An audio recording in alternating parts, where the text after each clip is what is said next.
اللہ اللہ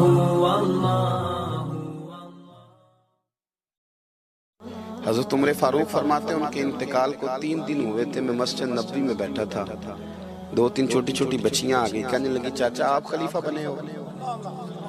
میں نے کہا پتر میں بناؤں؟ تو کہنے لگی چلیں پھر عصر کے بعد ابو بکر صدیق ہمارے گھر جاتے تھے۔ میں نے کہا پتر آپ کے گھر کیا ہے؟ کہنے لگی ابا فوت ہو گئے، بھائی کوئی نہیں، ہم نے نا بکریاں رکھی ہوئی ہیں، وہ روز عصر کے بعد آتے تھے، بکریوں کا دودھ دھو کے ہمیں دے جاتے تھے، کچھ پی لیتی تھی، کچھ بیچ کے گزارا کر لیتی۔ 3 دن ہو گئے، میری ماں روتی ہے، بہنیں روتی ہیں، کون آئے گا؟ چاچا چلو گے؟ تو حضرت عمر کی تو داڑھی بھر گئی آنسو آنسو، چادر اٹھا کے کندھے پہ رکھی، بیٹیاں آگے آگے، عمر پیچھے پیچھے۔ ایک صحابی رستے میں ملے، عمر کہاں جا رہے ہو روتے ہوئے؟ عمر اور روئے، کہنے لگے یار کیا بتاؤں، ابو بکر صدیق رستہ بڑا مشکل کر گیا میرے لیے، اس کے رستوں پہ چلنا اتنا کٹھن ہے، اتنا مشکل ہے۔ بھئی کچھ ضروری ہے کہ 2 لاکھ روپے ہی کسی کو دیں گے تو خدمت ہوگی؟ تو کسی کا آٹا ہی پسوا دے، جا کسی کو جا کے شہر سے دوائی لا کے دے دے، کوئی تو ڈیوٹی کرنا، یہ ہمیں حضرت ابو بکر صدیق نے سکھایا۔ تو کچھ نہیں کر سکتا تو مسجد میں جھاڑو تو دینا، میرے بھائی کچھ تو۔ آپ کی اس محفل کا مہمان خصوصی کون ہے؟ میں تو آیا ہوں چلا جاؤں گا۔ اس محفل کا مہمان خصوصی وہ ہے جس نے محفل سے پہلے یہاں جھاڑو دیا، جس نے یہاں دریاں بچھائیں، اس کی فوٹو بھی نہیں آنی بیچاری، وہ شاید پیچھے رہے۔ بڑے خاص لوگ ہوتے ہیں، کیمرے کی آنکھ انہیں دیکھے نہ دیکھے، رب رسول انہیں دیکھتے، اللہ رسول کی یہ نگاہ کرم میں رہتے۔ حضرت ابو بکر صدیق رضی اللہ تعالیٰ عنہ نے نیکی کے خیر کے اہداف طے کیے، اس ہدف پر انہوں نے زندگی گزاری۔ تیسری بات، انہوں نے نا اپنا مال خرچ کیا اسلام کے لیے۔ اپنا کمایا ہوا مال خرچ کرنا خاصا مشکل کام ہے، آسان نہیں ہوتا، اور اگر آپ نے جائز طریقے سے مشقت کے ساتھ پیسہ کمایا تو خاصا مشکل لگتا ہے اس کو خرچ کرنا۔ حضرت ابو بکر صدیق رضی اللہ تعالیٰ عنہ نے مال خرچ کیا، اور کس طرح خرچ کیا کہ جب جب حضور نے اشارہ کیا، جب اشارہ کیا، مسجد نبوی بننے کی بات آئی تب بھی خرچ کیا، جہاد کی بات آئی تب بھی خرچ کیا۔ حالات اوپر نیچے ہوتے رہتے ہیں، جنگ میں حضور نے اعلان کیا تو حالات کچھ زیادہ مؤثر نہیں تھے صدیق اکبر کے، تو حضرت عمر کہتے ہیں اس دن میں نے سوچا آج میں نے آگے گزرنا، تو میں آدھا مال لے آیا گھر سے۔ کتنا؟ زکوٰۃ کتنے فیصد ہے؟ بول کے بتائیں، جوان کیوں نہیں بولتے؟ کتنے فیصد؟ زکوٰۃ 2.5% ہے، 2.5%، 100 میں سے 2.5 روپے۔ حضرت عمر کتنے لے آئے؟ 50 روپے 100 میں سے۔ یہ بڑا مشکل کام ہے، 2.5% دیتے ہیں تو لوگ کئی حساب کرتے ہیں، اور 50% یعنی آدھے پیسوں کو تھوڑا نہ سمجھیں آپ۔ حضرت عمر بہت زیادہ پیسے لے کے آئے، 50%، گھر کی ہر شے آدھی کر کے لے آئے، اور آپ فرماتے ہیں میرے حالات بڑے اچھے تھے ان دنوں، اور ابو بکر صدیق کے معاملات کا مجھے پتہ تھا، تو میرے دل میں خیال آیا کہ آج نہ میں نے ابو بکر سے آگے گزر جانا۔ کہتے ہیں جا کے میں نے مال رکھا، اتنی دیر میں صدیق اکبر بھی آ گئے۔ کہتے ہیں جواب تو چلو جو ہونے تھے وہ ہونے ہی تھے، حضور نے جو دونوں سے سوال پوچھے نا، ان سوال ہی بڑے انفرادی تھے۔ مجھ سے حضور نے پوچھا کیا لے کے آئے ہو؟ ادھر دیکھو جوانوں، کیا لے کے آئے ہو؟ میں نے عرض کی حضور آدھا۔ مجھ سے پوچھا کیا لے کے آئے ہو؟ میں نے کہا حضور آدھا لے آیا ہوں۔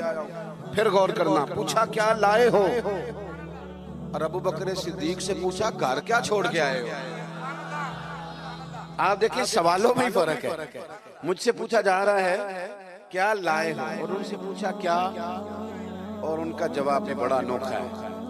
اس سوال کا جواب تھا حضور کچھ نہیں چھوڑا، سارا لے کے آیا ہوں۔ جواب یہ تھا، آپ سوال پوچھتے ہیں نا کہ ختم ہو گیا کھانا، تو کہتے نہیں ختم ہو گیا۔ حضرت صدیق اکبر سے پوچھا کیا لائے ہو، کیا چھوڑ کے آئے ہو؟ انہیں کہنا چاہیے تھا کچھ بھی نہیں۔ حضور نے فرمایا کیا چھوڑ کے آئے ہو؟ کیا جواب ہے، کیا حسن ہے، گویا وہ کہہ رہے ہیں کہ ہم کو لوارث تو نہیں نا بھئی، کیا چھوڑ کے آئے ہو؟ تو عرض کرنے لگے حضور گھر بڑا ہوا ہے، اللہ بھی چھوڑ آیا ہوں، اللہ کا رسول بھی چھوڑ آیا ہوں، رب رسول کا نام ہے نا میرے گھر میں۔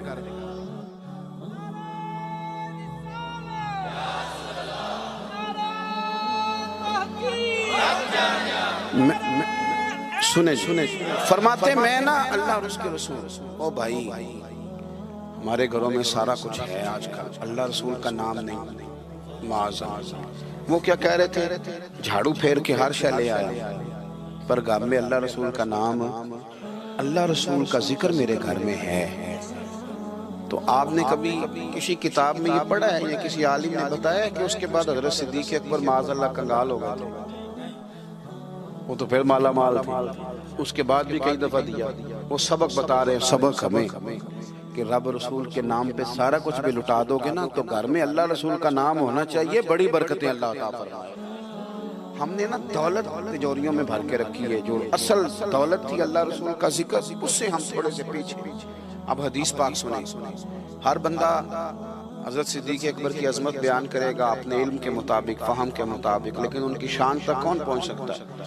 حضرت ابوبکر صدیق رضی اللہ تعالیٰ عنہ کی شان میں بڑی حدیثیں ہیں، لیکن میں اس حدیث پہ آ کے ٹھہر جاتا ہوں، طبیعت جم جاتی ہے کہ یار یہ کیا معاملہ ہے۔ نبی پاک علیہ السلام نے فرمایا لوگو میرے پاس جس کے بھی پیسے آئے ہیں نا میں نے امانت سمجھ کے خرچ کیے، لیکن جب ابوبکر صدیق کے پیسے آئے میں نے اپنے سمجھ کے خرچ کیے، اپنے سمجھ، فکر کوئی نہیں، جہاں مرضی لگا، اپنے سمجھ کے خرچے۔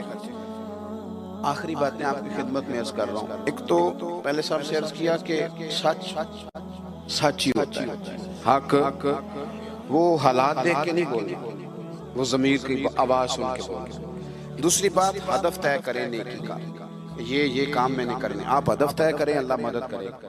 تیسری بات میرے عزیز، حضرت ابوبکر صدیق نے مال خرچ کیا، مال جو ہے نا نبی پاک علیہ السلام نے فرمایا، اعلیٰ حضرت نے فتاوی رضویہ میں حدیث لکھی ہے کہ آخری دور میں دین کا کام بھی درہم و دینار سے ہوگا، پیسوں سے کام ہوگا۔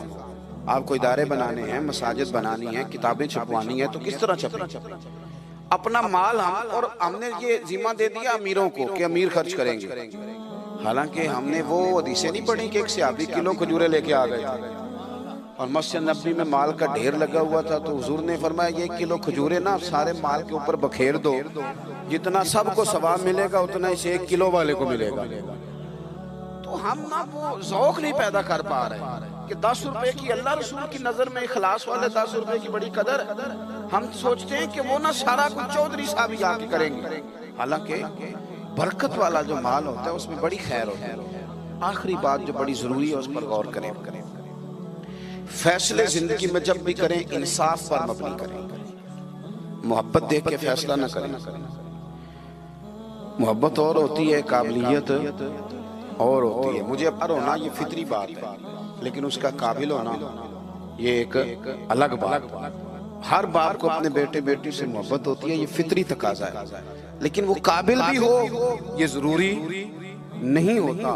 حضرت صدیق اکبر کے اپنے بیٹے موجود تھے، وہ جاتے وقت کسی کو بھی خلیفہ بنا دیتے، موجود تھی ان کی اولاد، مسلمان تھی، کلمہ پڑھتی، صحابی تھے، 4 نسلیں صحابی حضرت صدیق بنا سکتے تھے نا۔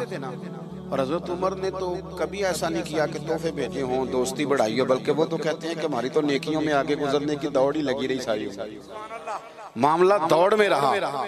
لیکن حضرت ابوبکر کا فیصلہ دیکھیں، جب وقت وصال آیا تو آپ نے فرمایا عمر کو بلاؤ، ساری چیزیں وصیتیں نصیحتیں کی، سب کچھ حضرت عمر کے سپرد کیا۔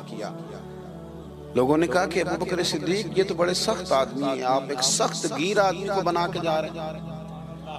تو نبی پاک صلی اللہ علیہ وسلم کے غلام نے کیا جواب دیا؟ فرمانے لگے میں اس وقت دنیا سے جا رہا ہوں، اس موقع پہ بڑا جھوٹا آدمی بھی سچ بولنے لگا، میں جب اللہ رسول کی بارگاہ میں جاؤں گا تو مجھ سے پوچھا جائے گا کہ امت کے بارے میں کیا فیصلہ کر کے آئے ہو، تو میں کہوں گا امت میں جو سب سے بہترین تھا اسے امت کا سربراہ بنا کے آیا۔ ہم لوگوں نے نا فیصلے میرٹ میں نہیں کیے، کبھی الیکشن ہو رہے ہیں، فلاں کام ہو رہا ہے، ووٹ کس کو دینا، کہتے ساری برادری ادھر ہے۔ اب برادری کو چھوڑیں، یہ بتائیں سچ کدھر ہے، حقیقت کدھر ہے؟ وہ کسی اور برادری کا بندہ الیکشن لڑ رہا ہے تو وہ بندہ اگر ٹھیک ہے تو ٹھیک ہے، پھر آپ برادری نہ دیکھیں، پھر تو شخص دیکھیں کہ وہ صحیح جا رہا ہے۔ حضرت عمر کے فیصلے ہمیشہ میرٹ ہے، حضرت ابوبکر کے فیصلے ہمیشہ میرٹ ہے، حضرت عثمان غنی، مولا علی شیر خدا، ان لوگوں کے فیصلے ہمیشہ حق کی بنیاد۔ حضرت عمر کو بنا کے گئے. میں نے دوستوں سے کہا تھا اس سال میں نے کہا تھا کہ حضرت عمر کے حالات پر زیادہ کتابیں ہیں, ان کے واقعات زیادہ ہیں, چونکہ انہیں وقت زیادہ ملا نا 10-11 سال. حضرت ابوبکر صدیق کو تو 2 سال ملے, لیکن ان کی خلافت کو مضبوط حضرت ابوبکر صدیق نے کیا. سارے فتنوں کا سر کچل کے خلافت سجا سوار کے حضرت عمر کو دی. اب یہ جو حضرت عمر نے اتنی پھیلا دی خلافت اور اتنا بڑا کام کر دیا دین کے لیے کہ 24 لاکھ مربع میل پہ پھیل گیا سارا کچھ, تو حضرت سیدہ عائشہ صدیقہ رضی اللہ تعالیٰ عنہ کہتی میری گود میں سر تھا مدینے والے حبیب کا, اور آسمان پہ ستارے نور بھرے چمک رہے تھے. میں نے عرض کی حضور آسمان کے ستاروں کے برابر بھی کسی کی نیکیاں ہیں. اب حضرت عائشہ کا عقیدہ بھی سمجھے, انہیں پتہ ہے کہ نبی کریم کو پتہ ہے کہ آسمان پہ ستارے گرتے ہیں, اور کوئی امتی چھپ کے بھی نیکی کرے تو حضرت عائشہ جانتی ہیں کہ اس نیکی کو بھی مدینے والے جانتے ہیں. کہا کسی کی اتنی نیکیاں بھی ہیں جتنے آسمان پہ ستارے ہیں, تو حضور نے فرمایا ہے نا. حضرت عائشہ بڑے تجسس میں تھی, خیال تھا شاید میرے والد کا نام لے. کس کی؟ تو حضور نے فرمایا فاروق اعظم کی. بیٹیوں کا باپ سے پیار, تو کہتے میں نے فوراً عرض کی حضور میرے والد کا کیا حال ہے, ان کا بھی تو عالم بتائیں نا. تو نبی پاک نے فرمایا عائشہ عمر کی زندگی بھر کی نیکیاں ہوں تو ابوبکر کی ایک نیکی کا مقابلہ نہیں کرتی. اب بات کو سمجھے کہ کتنا مضبوط ہے وہ شخص, کتنا مضبوط ہے کہ حضرت فاروق اعظم رضی اللہ تعالیٰ عنہ کے خیر کے کاموں میں بھی درجہ جناب صدیق اکبر کا زیادہ ہے. ہدف طے کریں, مہربانی کریں زندگی کو ضائع نہ کریں. لمحات بڑے ضائع ہو گئے, اور ثابت کرنے کی بھی کوشش نہ کریں کہ ہم صحیح چل رہے ہیں. آپ چلتے رہیں, وقت خود بخود ثابت کر دے گا. وقت ثابت کر دیا کرتا ہے کہ جناب یوسف بے گناہ بھی ہیں اور سچے بھی ہیں, اور وقت ثابت کر دیا کرتا ہے کہ وہ مصر کے جیل خانے کے نہیں مصر کے تخت کے وارث ہیں. تو آپ کام کریں, کوشش کریں, دین کے لیے آگے بڑھیں. آپ لوگوں کی فلاح کے لیے, وطن کی فلاح کے لیے حضرت صدیق اکبر رضی اللہ تعالیٰ عنہ نے ہمیں کہا کہ ڈھونڈ کے نیکی کرو, جو تم سے ممکن ہو سکے وہ خیر کا کام کرو. دعا کرتا ہوں جو میں نے کہا ہے اللہ اسے قبول فرمائے. آپ لوگ بیٹھے جی, کس نے اٹھایا؟ تشریف رکھیے. اور جہاں ہم گفتگو کے دوران بھول گئے اللہ ہمیں معاف کرے. محفلیں ہوتی ہیں نظریات کی, سرکار کے نام کی, شخصیات کی نہیں ہوتی. یہ محفل میرے نام کی نہیں, حضرت صدیق اکبر کے نام کی. تو میں نے جیسے عرض کیا کہ مسافر ہیں. اور اگر آپ نے ابھی تک ہمارا چینل سبسکرائب نہیں کیا تو فوراً سبسکرائب کیجئے, ساتھ ہی بیل آئیکن پر کلک کریں تاکہ مزید آنے والی ویڈیو ہیں وہ آپ کو وقت پر ملتی رہیں. اللہ حافظ.